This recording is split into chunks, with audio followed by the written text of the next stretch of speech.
साथियों, जंगल राज के उन 15 सालों में न बिहार में एक भी आईआईटी आई, ना ही आईआईएम आया, ना ही एक भी नेशनल लॉ यूनिवर्सिटी की स्थापना यहाँ हुई। पूरी एक पीढ़ी का नौजवान देखिए, पूरी एक पीढ़ी का भविष्य आरजेडी के नेता खा गए दोस्तों। साथियों, एनडीए की सरकार में नीतीश जी ने बहुत मेहनत से बिहार को जंगल राज से बाहर निकाला है। 2014 में डबल इंजन की सरकार बनने के बाद बिहार के विकास में नई तेजी आई है। पटना में आईआईटी खुली है, बोधगया में आईआईएम खुला है, पटना में एम्स खुला है, दरभंगा एम्स का काम तेज गति से चल रहा है। अब बिहार में नेशनल लॉ यूनिवर्सिटी भी है, भागलपुर में ट्रिपल आईटी भी है। बिहार में एक नहीं, दो नहीं, बल्कि 4 सेंट्रल यूनिवर्सिटी भी स्थापित की गई है। साथियों, एनडीए सरकार में गंगा पर 4 बड़े पुल बनाए गए हैं। वीर कुंवर सिंह सेतु, जेपी सेतु, श्री कृष्ण सिंह सेतु, ओंटा सिमरिया सेतु, इसके अलावा महात्मा गांधी सेतु की पूरी तरह मरम्मत करके नया स्टील ब्रिज बनाया गया है। इसके अलावा गंगा जी पर 8 नए पुलों को बनाने का काम तेजी से चल रहा है।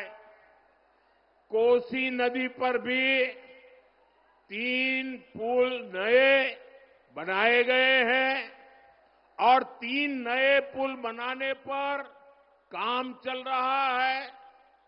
हमारी सरकार ने बिहार के लिए 7 एक्सप्रेसवे मंजूर किए हैं, जिनमें से एक का काम तो पूरा भी हो गया है।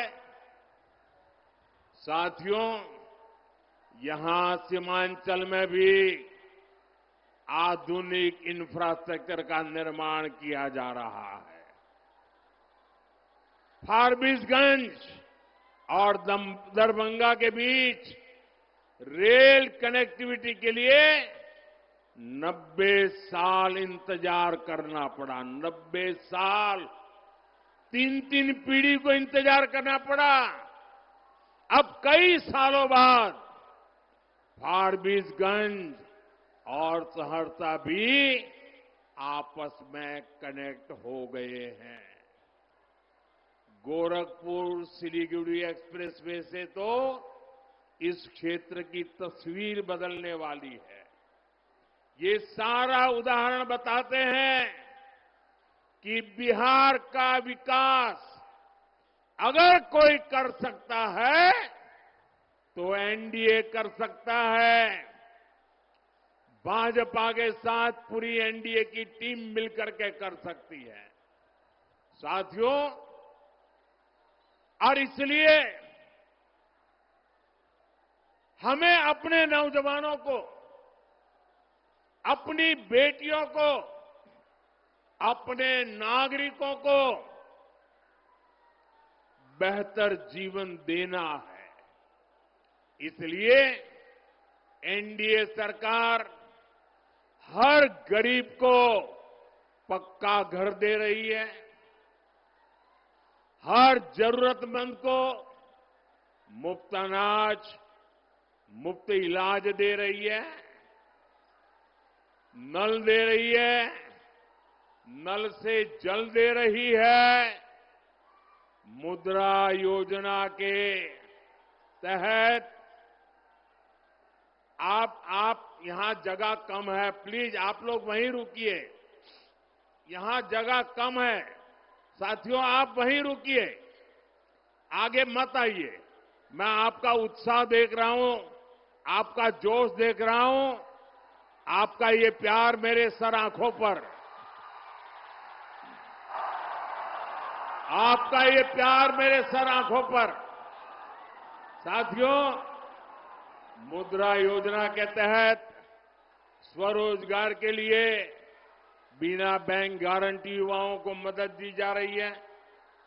बिहार के हमारे नौजवानों को मुद्रा लोन के करीब 3 लाख करोड़ रुपए मिले हैं।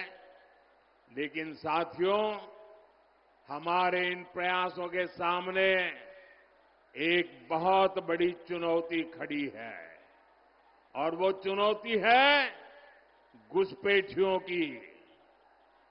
एनडीए सरकार पूरी मक्कमता से और पूरी ईमानदारी से जो घुसपैठिए हैं, एक एक की पहचान कर रही है और घुसपैठियों को देश से बाहर निकालने में जुटी है। लेकिन ये आरजेडी वाले, ये कांग्रेस वाले, ये लोग घुसपैठियों को बचाने में जुटे हैं। ये घुसपैठियों को बचाने के लिए भांति भांति के झूठ फैलाते हैं, गबगोले फेंकते रहते हैं, लोगों को गुमराह करने के लिए राजनीतिक यात्राएं निकालते हैं। साथियों, आप मुझे बताइए, आप मुझे जवाब देंगे नौजवानों? आप मुझे जवाब देंगे? मैं पूछूं, आप मुझे बताइए, ये घुसपैठियों को बिहार से बाहर करना चाहिए कि नहीं करना चाहिए? घुसपैठियों को निकालना चाहिए कि नहीं निकालना चाहिए? जो जहां से आए वहां भेजना चाहिए कि नहीं भेजना चाहिए? साथियों, आरजेडी कांग्रेस को अगर गलती से भी जहां जहां उनको मौका मिला है, जब जब मौका मिला है, ये घुसपैठियों को पिछले दरवाजे से भारत का नागरिक बनाने में लगे रहे। और वो सिर्फ आकर के किसी के घर में ठहर जाते, ऐसा नहीं है। एक घुसपैठिए आपके खेतों पर कब्जा करते हैं, दुकानों उद्योगों में घुसपैठियों को ही काम मिलना हो जाता है। आपके बच्चों को उनको काम का जो हक है, वो हक ये घुसपैठिए छीन लेते हैं, उनको मिलना शुरू हो जाता है। और इसलिए मेरे नौजवानों, मेरी माताओं बहनों, मेरे मुल्क के मालिकों, मुझे बताइए, ये घुसपैठिए जाने चाहिए कि नहीं जाने चाहिए? ये घुसपैठियों को हटाना चाहिए कि नहीं हटाना चाहिए?